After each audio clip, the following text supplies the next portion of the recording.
It was based on a song by Syd Barrett, who was the first guitar player with Pink Floyd. Sorry. And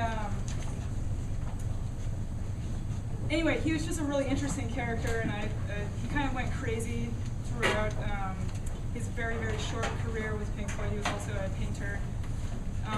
And he ended up living a life just in solitude in a little cottage where he only spoke to his sister until he just died a few years ago.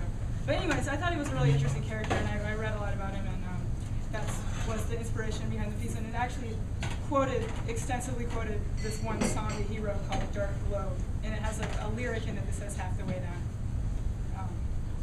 It's a beautiful title. Could you explain, like, what are some of the other lyrics from the song?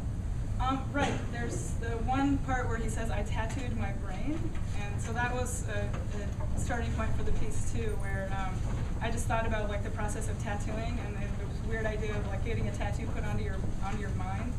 So kind of like use that as a musical process, this idea of like injecting ink into something and making a picture and having that be like a separate thing, while all this other stuff is going on. Is like the real world is going on, but you also have your little kind of fairy tale land. And it kind of jumps back and forth between those two things within the piece, in a nutshell. And Steve, could you talk a little bit about, so Steve Gorbos' piece is going to be the next one you're going to hear, the last piece on this part of the program.